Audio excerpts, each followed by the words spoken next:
Hello friends, welcome to my channel. Friends, మనకి LIC స్కాలర్షిప్కి సంబంధించి full details అయితే ఈ వీడియోలో తెలుసుకుందాం. వీడియోని అయితే అక్కడే స్కిప్ చేయకుండా వినండి. ఫ్రెండ్స్, మనకి చదువుకోవాలనే ఆసక్తి ఉండి అలాగే మీ ఆర్థిక పరిస్థితులు సహకరించని విద్యార్థులను ప్రోత్సహించేందుకైతే మనకి life insurance corporation of India ఈ స్కాలర్షిప్ స్కీమ్ని తీసుకువచ్చింది. గోల్డెన్ జూబ్లీ స్కాలర్షిప్ స్కీము 2024 పేరిట మనకి ఈ స్కాలర్షిప్ అయితే తీసుకొచ్చారు. తాజాగా దీనికి సంబంధించిన మనకి అర్హతలు ఏమిటి, దరఖాస్తుకి సంబంధించి స్టార్టింగ్ అండ్ ఎండింగ్ డేట్ ఏంటి అన్నీ కూడా మనకి ఇవ్వడం జరిగింది.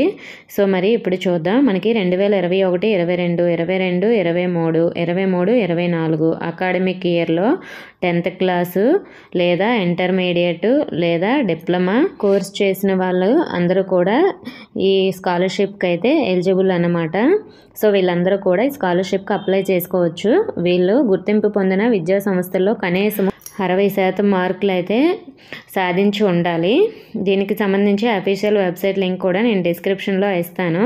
సో మీరు ఆ లింక్పై క్లిక్ చేసి అక్కడ మీరు అప్లై చేసుకోవచ్చు. నెక్స్ట్ మనకి స్టార్టింగ్ డేటు డిసెంబర్ 8 నుంచి అప్లై చేసుకోవచ్చు. మనకి అప్లై చేసుకోవడానికి లాస్ట్ డేట్ ఎప్పుడంటే డిసెంబర్ 22 లాస్ట్ డేట్ అన్నమాట. సో మరి ఈ స్కాలర్షిప్ స్కీమ్ కోసం ఆన్లైన్లో మాత్రమే అప్లై చేసుకోవాలి. సో మరి మనకి ఈ స్కాలర్షిప్ నేను ఇచ్చిన లింక్పై క్లిక్ చేసి హోమ్ పేజ్ లింక్ ద్వారా ఆన్లైన్ విధానంలో మాత్రమే దరఖాస్తులు అయితే చేసుకోవడం జరగాలి.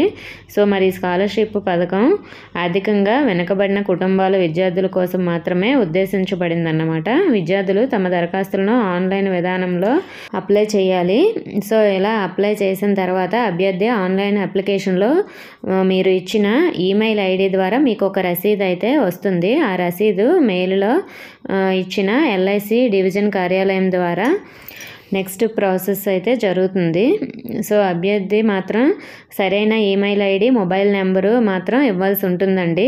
సో దాని ద్వారా మీకు మిగతా డీటెయిల్స్ అన్నీ కూడా తెలుస్తూ ఉంటాయి. కాబట్టి విద్యార్థులు దరఖాస్తులను పరిశీలించి తర్వాత అర్హులైన విద్యార్థులను గుర్తించి ఎంపిక చేస్తారు. సో తర్వాత వారికి సమాచారం కూడా ఇస్తారు ఈమెయిల్ ద్వారా, అలాగే మీ మొబైల్కి మెసేజ్ ద్వారా అయితే రావడం జరుగుతుంది. సో మరి ఇలా సమాచారం ఇచ్చి వారి నుంచి బ్యాంక్ ఖాతా వివరాలు వాళ్ళే సేకరించి వాటిలో బ్యాంక్ పేరు, అకౌంట్ నెంబరు, బ్రాంచ్ పేరు, అలాగే IFSC code, next cancelled cheque leaf మొదలైనవి ఉంటాయి. అనంతరం వారి బ్యాంక్ ఖాతాలో స్కాలర్షిప్ మొత్తాన్ని అయితే జమ చేయడం జరుగుతుంది. విలీనమైన బ్యాంకుల విషయంలో బ్యాంకు యొక్క కొత్త ఐఎఫ్ఎస్సి కోడ్ను పేర్కొని మనం ఇవ్వాల్సి ఉంటుంది. ఆ బ్యాంక్ ఖాతా యాక్టివ్గా ఉండాలి. బ్యాంక్ ఖాతా కింద అనుమతించబడిన గరిష్ట బ్యాలెన్స్ను కూడా చెక్ చేసుకోవాలి మీరు. సో ఇలా ఉన్న అకౌంట్ అయితే వాళ్ళు అడిగినప్పుడు మీరు ఇవ్వాల్సి ఉంటుంది. సో ఈ విధంగా అయితే అప్లై చేసుకోవాలండి.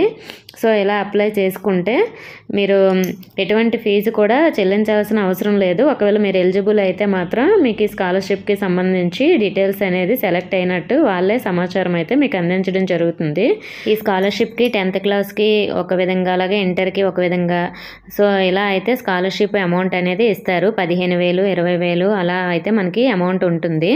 అలా మనకి 40,000 వరకు అయితే స్కాలర్షిప్ అమౌంట్ అనేది మనకు అందించడం జరుగుతుంది. ఓకే ఫ్రెండ్స్, మీకు ఇంకా ఏమైనా డౌట్స్ ఉంటే కామెంట్ చేయండి. ఇన్ఫర్మేషన్ ఇస్తే వీడియోని లైక్ చేయండి, మీ ఫ్రెండ్స్కి షేర్ చేయండి, మన ఛానల్ని సబ్స్క్రైబ్ చేసుకోండి. Thank you for watching.